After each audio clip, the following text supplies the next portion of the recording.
বুকুতে প্ৰেমৰে কাহিনী ৰচে হিয়াৰ এমুঠি আশা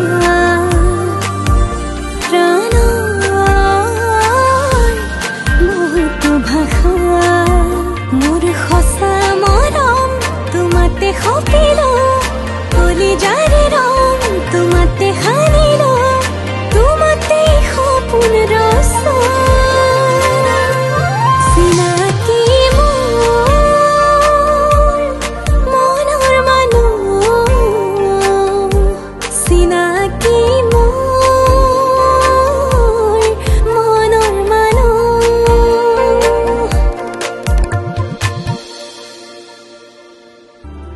মানুহ যিমানেই যেদি নহওক লাগিলে মৰো বুলি ভাবিলে মৰিব নোৱাৰে সেইটো হ'ল প্ৰথম কথা আৰু দ্বিতীয় কথাটো হ'ল তাই যদি বিবেকৰ প্ৰতি ইমানেই ভাল পোৱা আছিল তাই চিটুৱেশ্যনটো বুজিবলৈ চেষ্টা কৰিব লাগিছিল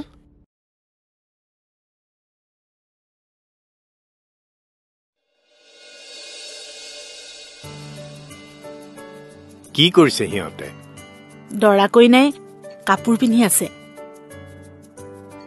আপুনিয়ে জানো কোৱা নাছিলে দৰা কইনা সাজত সিহঁতক চাম বুলি কৈছিলো সেইকাৰণে দুয়োটাই দৰা কইনা সাজ পিন্ধি আপোনাৰ বোলে সেৱা ল'ব সেৱা আকৌ কেলে কৰিব লাগে নিয়মৰ কথা আকৌ তেনেকে নিয়ম মানিবলৈ হলেতো বিয়া বুলি আমি ঢেৰ কিবা কিবি কৰিব লাগিছিল বিয়া বুলি ঢেৰ কিবা কিবি কৰিব পৰা অৱস্থা এটাত নাছিলেই দেখোন মই এটা কথা ভাবিছো বুজিছ কি মোৰ গাটো যেতিয়া অকমান ভাল লাগিছে বিয়া বুলি পাৰ্টি এটাকে দি দিও নেকি এতিয়া মানে কেইদিনমানৰ পিছত আৰু গাটো আৰু অলপ ভাল পাই লওঁ যদি ভাবিছে দিব আকৌ আচলতে বিয়া বুলি সকলোৰে ফূৰ্তি এটা কৰিবৰ মন যায় বিয়া বুলি নহলেও বিয়াৰ পাৰ্টি এটা দিলেওতো সিহঁতে অকমান ফূৰ্তি কৰিব পাৰিব এটা কাম কৰিবি বুজিছ কি এই বান্ধ আৰু অম্লানৰ লগত মই কথাটো আলোচনা কৰিম বিয়াৰ পাৰ্টিটো ক'ত কেনেকে দিলে ভাল হ'ব সিহঁতে চিন্তা কৰি ল'ব আৰু সেইমতে আমি যোগাৰ কৰিম বিয়া পাৰ্টি হ'ব বাৰু সদ্যহতে আপুনি এটা কাম কৰিব লাগিব কি কৰিবলগীয়া কাম কেলে আপোনাক কোৱা নাই জানো সিহঁত দুটাই আপোনাৰ সেৱা ল'ব বুলি কৈছ এনেকৈ কৰিব লাগিব নে কিবা নিয়ম নীতি কৰিব লাগিব তয়ো বৰ মানে অশান্তি কৰি থাক দেই ইছ বেয়াহে পাইছে যেনিবা ডিম মাৰ এটা এনেকে জোকাই কথা কৈ থাক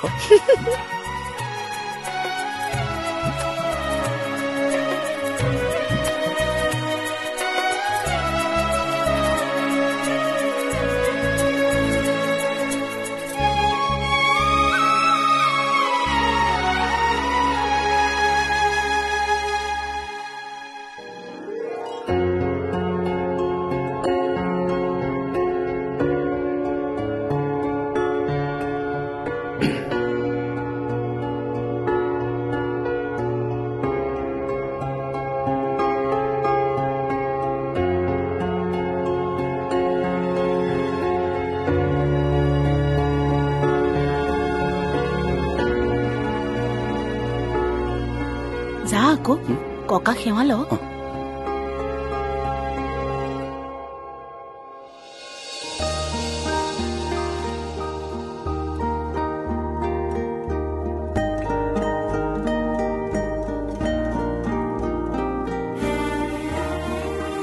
কি এয়া অম্লানে সেৱা ল'বলৈ লাগিব বুলি গামোচা দুখনমান আনি থৈছিল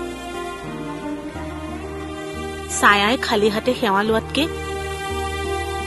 গামোচা এখন দিয়ে সেৱা ধৰাৰ কথা কলে তাকে আনিছে ককাইদেউ আপোনালৈ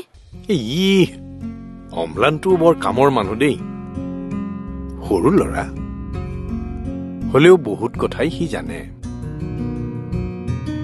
অম্লানৰ প্ৰশংসা থওক এতিয়া ইহঁতে সেৱা ধৰিবলৈ ৰৈ আছে দেখোন আশীৰ্বাদ দিয়ক আকৌ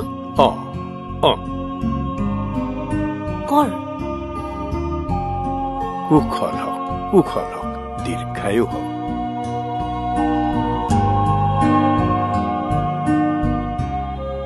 সেৱা ধৰিলি হয় মই দেখোন আশীৰ্বাদেই দিব নাজানো আপোনাৰ মুখৰ কথাই আমাৰ বাবে আশীৰ্বাদ ককা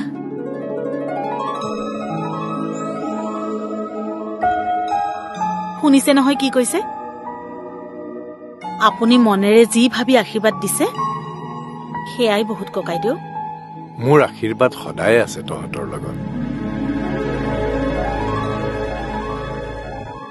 দাদা হয় ফটো এখন বনাব লাগিছিল ফটোখন আনিছেনে হয় আনিছো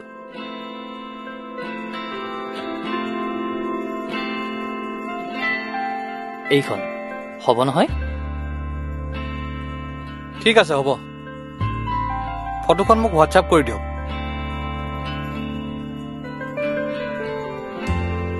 আপোনাৰ নাম্বাৰটো দিয়কচোন দাদা 1 মিনিট দি আছো ফটোখন কেতিয়া পাম কাইলৈ ইভিনিং পাই যাব ঠিক আছে হৈ যাব হয় দিয়ক তেখেতৰ যে ভাল হৈছে মানে একেবাৰে ফিনফিনীয়া হৈ গ'ল বুলি ক'ব পাৰা তুমি কৃষ্ণ কথাষাৰ শুনি মই বৰ সুখ পালো ছাৰ মই তাকে বান্ধৱ কৈছো বোলো ইমানবোৰ ঔষধে তোমাক কাম নিদিলে এই নাতিয়ে বিয়া পতাৰ লগে লগে সকলোবোৰ ঠিক হৈ গ'ল এই বিয়াখনহে তোমাৰ ঔষধ যেন পাইছো বুজিছা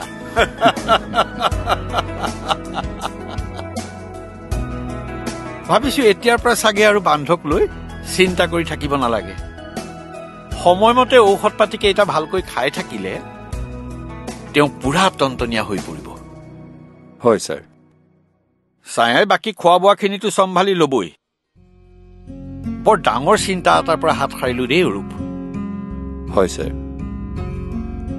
আচলতে কথা কি জানা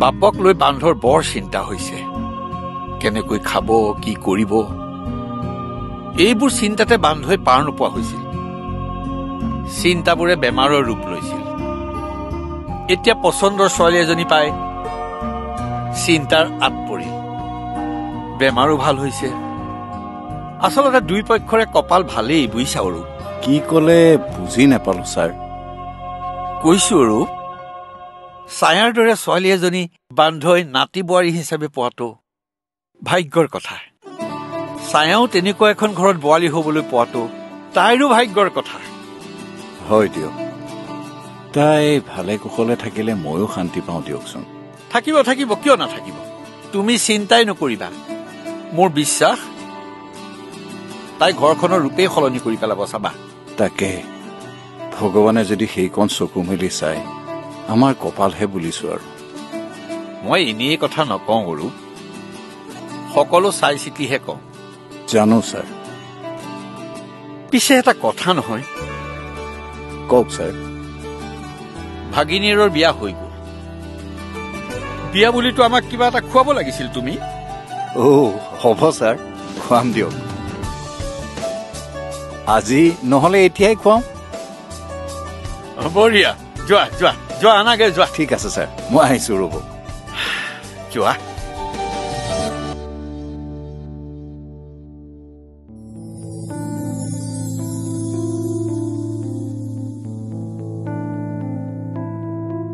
ছায়া এইবোৰ কি কৰি আছা কিয় কি হ'ল এইবোৰ কাম তুমি আজিৰ পৰা নকৰিবা বেয়া লাগিব নহয় বেয়া লাগিব মানে কি বেয়া লাগিব আগতে দেখোন এইবিলাক কাম ময়ে কৰো আগৰ কথা বেলেগ তুমি এতিয়া এইখন ঘৰৰ বোৱাৰী এই চাফ চিকুণ কৰা কামবোৰ তুমি কৰিলে বাহিৰৰ মানুহবোৰৰ চকুত বেয়া দেখিব নহয়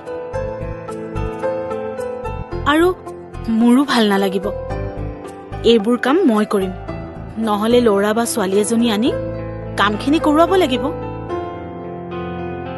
মই অম্লানক কম বাৰু কাম কৰে ল'ৰা বা ছোৱালী এজনী পাই যদি বিচাৰি আনিবলৈ জেঠাই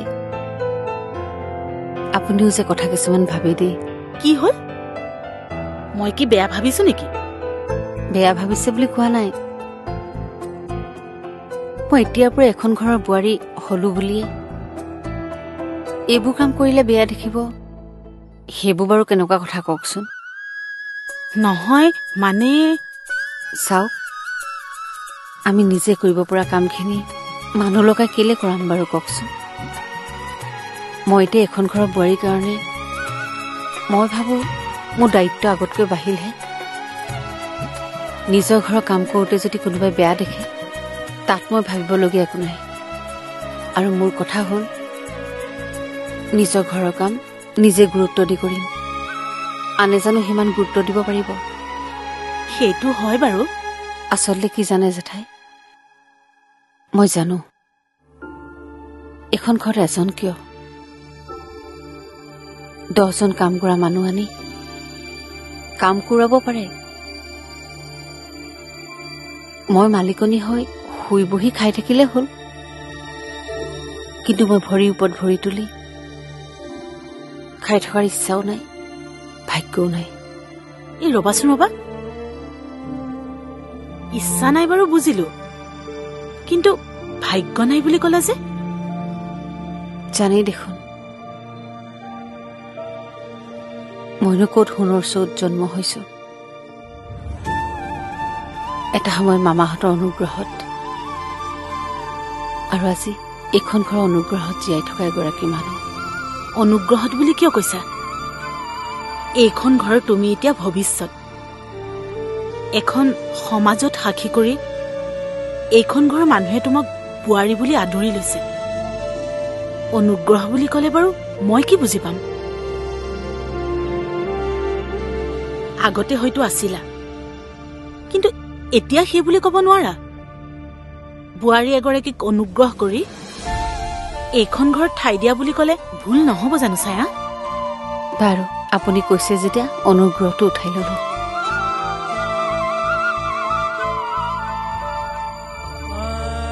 নকবা, তেনেকৈ ভাবিলে বা ক'লে মোৰ কিবা এটা বেয়া লাগে।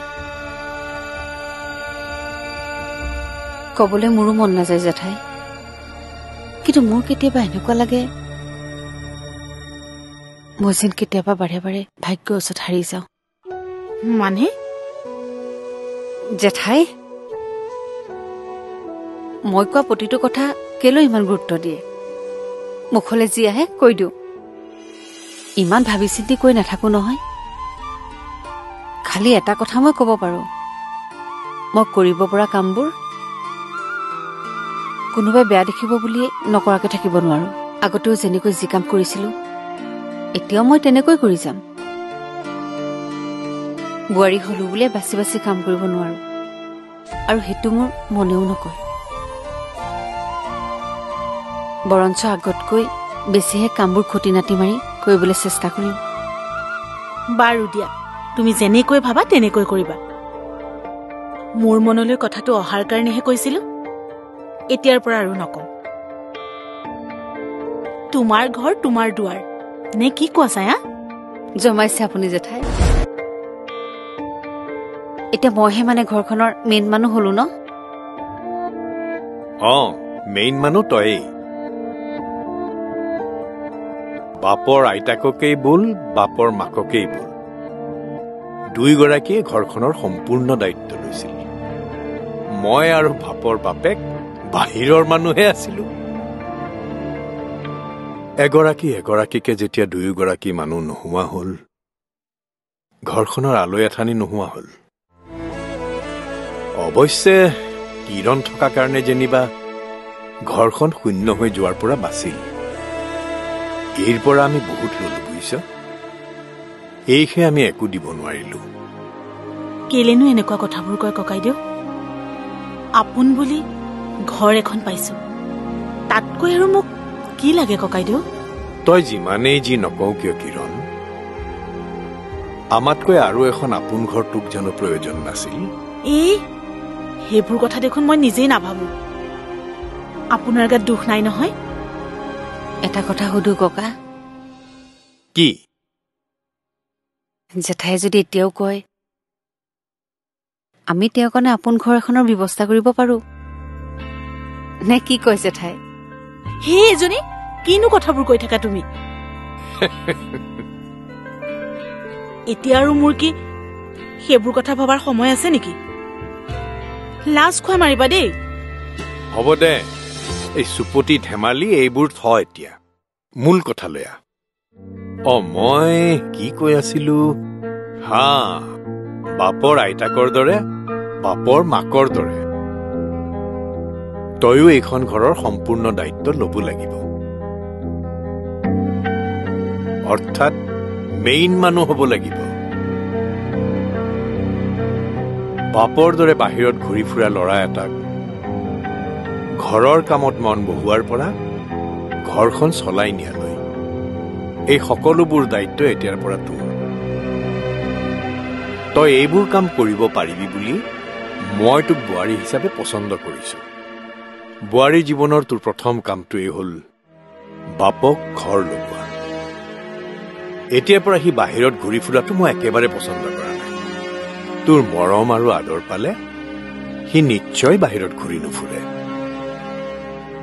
বাহিৰত ঘূৰি ফুৰি জীৱনৰ এচুৱাহি শেষ কৰি দিলে আৰু নহব। ঘৰৰ কামত মন কৰ, ঘৰতে থাক। কিৰণ? ককাইদেউ। তাক মাতচোন, তাকো কথা কেইটামান কওঁ। মানে ককাইদেউ সি ঘৰত নাই। নাই? ক'ত গ'ল? ক'ত গ'ল ছায়া? ক'ত গ'ল মানে গৈছে। কি গৈছে?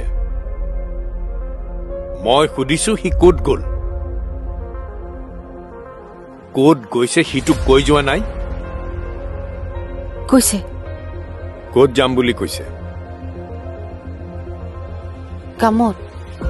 কামত যাম বুলি কৈছে। ফাঁকি দিবলৈ আহিছে।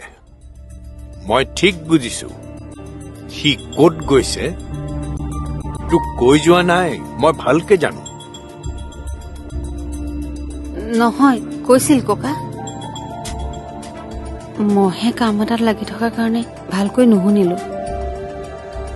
এই মনে মনে থাক। ফাঁকি দি তাক বচাবলৈ চেষ্টা কৰিব নালাগে। মুখ খুলিলেই গম পাওঁ তহঁতে কোনটো সঁচা কৈছ আৰু কোনটো মিছা কথা কৈছ। এটা সময় আছিল মুখ নোকোৱাকে সি চোতাললৈ নোলাইছিল, আৰু আজি কিছু বছৰৰ পৰা সি ইমান সলনি হল যে মাজে মাজে এনেকুৱা লাগে মোৰ চিনাকি ল'ৰাটো যেন ক'ৰবাত হেৰাই থাকিল। চিনাকি